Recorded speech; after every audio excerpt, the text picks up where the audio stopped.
Subscribe now and press the bell icon. Never miss an update. जय हिंद, वंदे मातरम। दोस्तों, आसिफ बाजरा नाम तो आपने सुना होगा। सुशांत सिंह राजपूत के साथ फिल्म काई पोछे में काम की थी इन्होंने।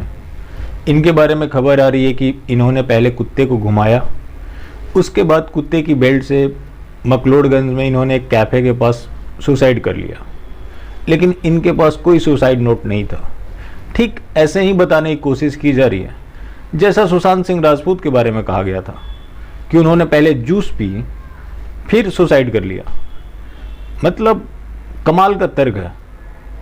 जो इंसान सुसाइड करने वाला होगा वो कुत्ते को घुमाने जाएगा, उसके बाद सुसाइड करेगा। कितना आसान हो गया है, जैसे सुसाइड करना बहुत ही इजी काम हो। इतना इजी नहीं है। फिलहाल उनकी डेड बॉडी को पोस्टमार्टम के लिए भेजा गया है और उनकी गर्लफ्रेंड को गिरफ्तार कर लिया गया है। अब देखते हैं इसमें क्या खुलासा होता है। लेकिन बड़ा सवाल ये है कि जितने लोग सुशांत सिंह राजपूत से जुड़े हुए थे वो क्यों आत्महत्या कर रहे हैं, ये तो मेरे को डाउट होता है। क्योंकि इस सीरीज में देखें, जितनी अब हत्या हो या आत्महत्या हुई है, किसी के पास सुसाइड नोट नहीं मिला है, लेकिन सबको आत्महत्या बताया गया है। तो ये कहीं ना कहीं सवाल खड़े करते हैं। और हम लोग जो लोग बायकॉट बॉलीवुड की बात करते हैं, पहली बात, अगर आप किसी चीज़ का विरोध करते हैं तो कंप्लीट कीजिए, वरना ना कीजिए। वरना ऐसा होगा कि आप मजाक बनकर रह जाएंगे। जैसा कि मैंने पहले भी कहा था कि सीबीआई सुशांत सिंह राजपूत के मामले में हो सकता है कुछ लोगों को गिरफ्तार कर ले, जिसकी संभावना बहुत कम है।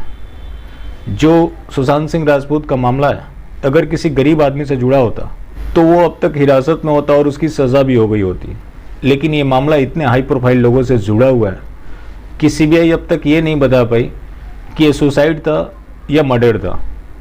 खैर, अब जो विरोध की बात है तो इस पे मैं आपको क्लियर बता दूं, सीबीआई ने बहुत निष्पक्षता से जांच की तो कुछ लोगों को गिरफ्तार करेगी।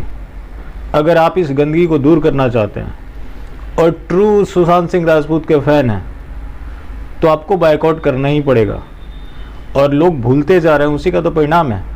अब लक्ष्मी के बारे में भी खबर आ रही है कि ये फिल्म भी हिट हो गई, तो जाहिर सी बात है कि देखने वाले बाहर से तो नहीं आए थे, इसी देश के लोगों ने देखा जो बायकॉट बॉलीवुड की ट्रेंड कर रहे थे।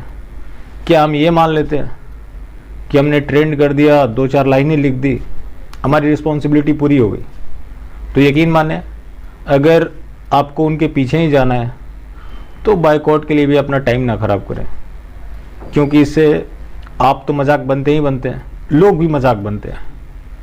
आपने देखा होगा कि ये बॉलीवुड वाले कैसे लोगों का लगातार मजाक उड़ाते आ रहे हैं। उसके पीछे लोग हमारे ही जिम्मेवार हैं, वो नहीं है। उनका क्या स्टैंड है वो पहले से क्लियर है, वो क्या कर रहे हैं वो पहले से क्लियर है। वो कभी देशभक्त नहीं हो सकते। अगर होंगे तो सिर्फ फिल्मों में, ताकि आपके इमोशन को खरीदा जा सके। तो आप तय कर ले कि आपको करना क्या है। इसके अलावा जो दूसरी बड़ी खबर आ रही है, नीतीश राणे, जिन्होंने मुंबई पुलिस पे सवाल उठाया कि वो दिशा सलियान की केस क्लोज करने जा रही है। उनके जो प्रमुख सवाल थे, क्या पुलिस ने टावर के लोकेशन की जांच की, उस बिल्डिंग का वॉचमैन कहाँ है, रोहन रॉय कहाँ है, और इस जांच प्रोसेस में 2-2 बार इन्वेस्टिगेशन ऑफिसर क्यों चेंज किए गए। और उन्होंने यहाँ तक दावा किया है कि एक जांच अधिकारी, जब दिशा सलियान का पोस्टमार्टम हो रहा था तो उसने बताया था कि यह मामला सुसाइड का नहीं है, लेकिन फिर भी मुंबई पुलिस उस केस को क्लोज करने जा रही है। तो मैं पूछना चाहता हूँ, सीबीआई कहाँ है? जो तमाम लोग दावे कर रहे हैं उनसे बुलाकर क्यों नहीं पूछताछ कर रही है? हो सकता है कि अगर वो फेम के लिए ऐसा कर रहे हो तो वो एक्सपोज हो जाते हैं, लेकिन सीबीआई नहीं बुला रही है।